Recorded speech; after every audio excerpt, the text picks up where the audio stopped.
The Vietnam War, a conflict that would last 3 decades and result in an estimated 3.8 million casualties. It was one of the deadliest wars in history, where as many as 2 million of those casualties were civilians. 2.7 million American men served in the war, where 58,300 of those U.S. armed forces were missing in action or killed. The draft for the U.S. started December 1, 1969, where any person over 18 could be eligible to be selected in the draft. Kids who are near high school graduation or just learned to drive are drafted and condemned to fly across the world to a foreign country and forced to fight. What they didn't realize is they would be going to a horrible and terrorizing war that they could never imagine. Booby traps, Vietcong forces, and their knowledge of the terrain and the element of surprise were all very deadly, especially for young and inexperienced fighters. What initially started as a way to try and contain communism spread ended up being a nightmare that the US couldn't get out of. US soldiers who would leave Vietnam alive and intact or injured would suffer severe PTSD after the war is over. Booby traps set up and covered in brush by the Vietcong would severely injure a soldier who takes a very unlucky wrong step. Traps like the Punji Sticks and snake pits are a couple examples of what kind of hell could be waiting for them. Hello and welcome to History Vault. Today we will be going over the grueling and horrifying history of the Vietnam War and why it was so deadly. Punji Sticks, also known as Punji Stakes, were common traps placed by the Vietcong.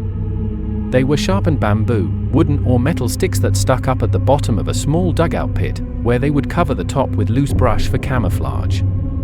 If a soldier were to walk and step there, he would fall and impale their feet or legs. If they were to get impaled, the sticks were covered in feces, urine or some kind of poisonous substance from animals and plants to severely infect the wounds. The Vietcong would also make it much worse in a couple ways. One being they would aim the sticks at a downward angle alongside the holes, which would be much harder for the victim to escape. It would continue to injure them to keep climbing the hole. A second way was by placing 2 or more traps around each other. That way, if someone fell in and yelled for help, their comrade coming to aid them would also fall in and injure themselves. This no doubt was one of the worst traps. In the year 1966, 11 years after the Vietnam War has started, the US Army search and destroy mission began of uncovering a large network of tunnels.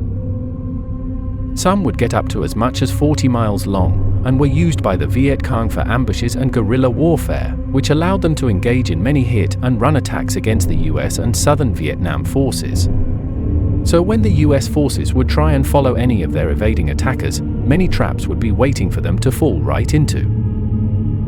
Some of these traps included poison gas, grenades, more Punji stakes and tethered venomous snakes.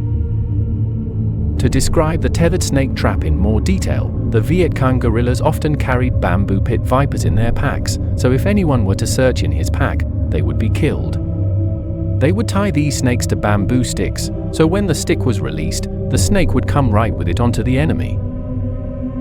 These snakes were so deadly that they were called the 3-step snakes, because the 3 steps you take would be your last before the venom kills you. The US tunnel rats had to be specially trained to be able to navigate the tunnels and safely disarm these kind of traps. The US Army initially had many problems figuring out how to deal with the tunnels. Any kind of bombing was ineffective. Smoking them out was not a good option either, as smoke grenades or tear gas failed in the larger networks of these tunnels. In 1966, Captain Herbert Thornton, a chemical corps officer responsible for attempting to contaminate the tunnels with chemical agents, and created the first specialized teams to enter and clear the tunnels. He established a school to train tunnel rats, which was so effective that the Vietcong placed him on their 10 top most wanted list where they wanted him executed. A man named John Chiavaney, a Scottish Vietnam veteran who enlisted and served as a tunnel rat during the war between 1969 and 1972, explained his chilling memories by saying, "Because I am small, and when I was young weighed only 118 pounds, I could crawl into these holes. They called me a tunnel rat. I went in after the North Vietnamese and the Vietcong. When bunkers were found, someone had to go down there and find out if they were hot or cold, meaning whether the enemy were inside or not. I got a job as a soldier and was quite happy at it. But when I went to Vietnam, the reality of it, what they teach you and what is real, set in pretty quickly when you're forced to engage in the doom of combat. The swinging mace was another horrific trap that brutally injured its victim by the force of gravity. It was a hidden ball that was hung in a tree and was attached to a tripwire. If a soldier sets off the tripwire, the ball drops and causes significant damage to its victim's upper body or head and torso. The mace was a 24-inch clay, wooden, or even metal ball that had multiple sharp sticks attached to the ball. This surely was one of the most deadly traps the Vietcong would utilize against its enemies. The cartridge trap. Another trap, which is nicknamed toe poppers, is similar to the Punji Sticks and placed in a hole in the ground. A tube made of bamboo that contains an ammunition round with a wooden board and nail placed to act as a firing pin. When the soldier stepped on the trap, it would put pressure to cause the nail to strike the ammunition round, causing it to explode onto the soldier's foot. The size of the round determined whether or not the soldier would live. A small round might blow off a couple toes, a bigger round could be fatal. Some traps were placed along the Vietcong tunnel entrances, traps like the grenade in a can, which is just like it sounds. It was constructed by putting an unpinned grenade into a can, which held down its strike lever, where a tripwire would be attached, so when it's been tripped, the wire would pull the grenade out of the can and cause it to explode. As Vietcong guerrillas would be soon closed in on American soldiers swarming their village, they would place traps as they left their camps about to be raided by American troops, by rigging war trophies. When the American soldiers would enter the camp, they often liked to take down flags. They were rigged with explosives that detonated as soon as the flag was brought down. One of the most pure and simple traps of all that caused many deaths were mines. Both mines and traps caused as many as 64,000 American troop deaths. And one of the most shocking facts about this is these traps were usually rigged with American-made materials. A trap that was nearly invisible for any US soldier to see, the bamboo whip trap was by far one of the most fatal traps.